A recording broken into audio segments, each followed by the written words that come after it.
In the mid-2010s, the UFC wasn't just dominated by men, it was ruled by a single woman. Ronda Rousey wasn't just a champion, she was a phenomenon. A wrecking ball in the cage, a Hollywood icon outside it, and the face of women's MMA across the world. Her armbar was feared like death itself. Her walkouts were gladiatorial, and her reign seemed untouchable. But then, in one night, in one shocking moment, it all came crashing down.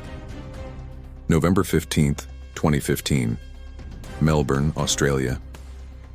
Holly Holm's left leg carved through the air and landed on Ronda's head, rewriting combat sports forever. The Queen was dethroned, and the empire burned overnight. But what if that kick never landed? What if Ronda Rousey's undefeated empire survived? What if the perfect storm of dominance never ended? What if Ronda Rousey kept winning, not just surviving Holm, but building the greatest unbeaten streak in women's MMA history? What if the myth of Rousey never shattered, and the sport's evolution bent entirely around her? By 2015, Ronda Rousey wasn't just a fighter, she was the sport. She brought MMA to mainstream audiences who didn't even know what the octagon was. She ended fights in under a minute, armbar after armbar, opponent after opponent, the swagger, the stare-downs, the ruthless precision. Rousey was the closest thing to invincible that women fighting had ever seen. Her 12-0 record looked unbreakable. Her opponents, Tate, Zingano, Correa, all crushed in devastating fashion. Fans didn't ask if she would win, only how fast. But behind the glory, there were cracks. Ronda's world was a whirlwind of pressure, media, movies, fame, and expectations. Her coach, Edmund Tarverdian, was being questioned.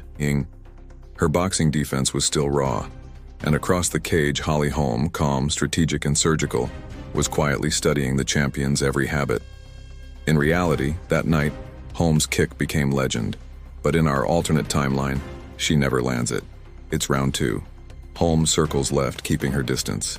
Rousey, still aggressive, stalks her opponent. Holm throws the same left kick, but this time Ronda slips under. She shoots, a perfect double-leg takedown. The crowd roars as she transitions instantly. Side control, mount, then the inevitable armbar.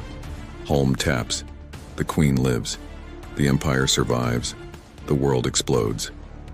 Rousey remains undefeated, screams Joe Rogan. Twitter melts. ESPN headlines call it the greatest female fighter in history. Dana White smiles like a proud father. Hollywood scripts pour in. But most importantly, the aura remains intact. And that aura changes everything. Holly Holm fades into the shadows, just another name on Rousey's victim list. Amanda Nunes doesn't get her fast rise yet. Valentina Shevchenko is still in the wings. Ronda's fame reaches mythic levels. Late-night shows, magazine covers, even more film roles. She becomes the UFC's ticket to mainstream immortality. In this reality, 2016 brings her biggest test yet. Chris Cyborg. The fight the world never saw in our world finally happens here. Cyborg, a wrecking machine, steps down to 135 pounds to meet the Queen in the middle. The media calls it the female Ali versus Frazier. The buildup is chaos, trash talk, tension, intensity. Dana White calls it the biggest fight in women's sports history. When the cage door closes, it's pure violence. Cyborg charges like a freight train, swinging bombs, but Ronda, focused, sharp, evolved, closes the distance. She eats a shot, but clinches, throws, transitions, and bam, the armbar returns. Cyborg taps. Ronda Rousey, 14-0. Now, she's not just a champion, she's a dynasty.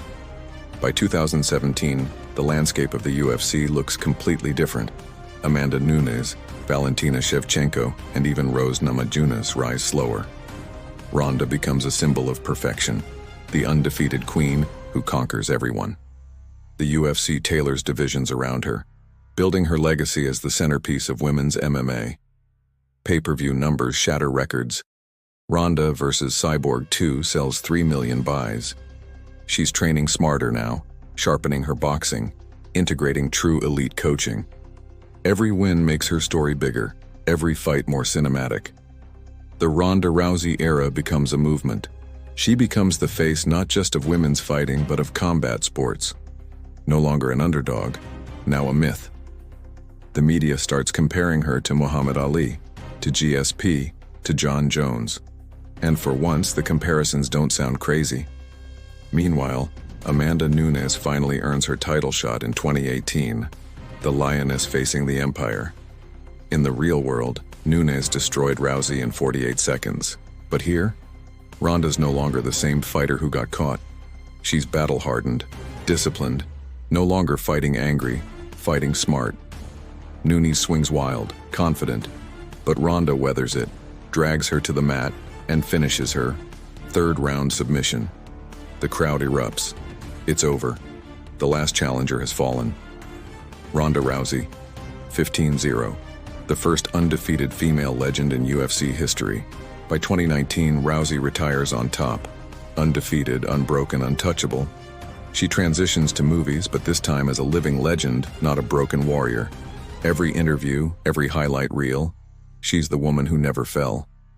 The UFC honors her with a Hall of Fame induction that feels like a coronation. And the ripple effect? Massive. Women's MMA evolves differently. Slower, but more structured. Fighters study her technique for years. Ronda's legacy inspires a generation of female athletes who see that dominance can come from discipline as much as ferocity. Amanda Nunes becomes the second great champion, but never the first. Holly Holm is a respected contender, but never the giant slayer. The kick heard around the world never existed, and the biggest headline of 2015, never written. Instead, history remembers a perfect empire, the one that never collapsed. Because in this world, the queen of armbars never fell to a head kick. In this world, Ronda Rousey never broke. She just kept winning.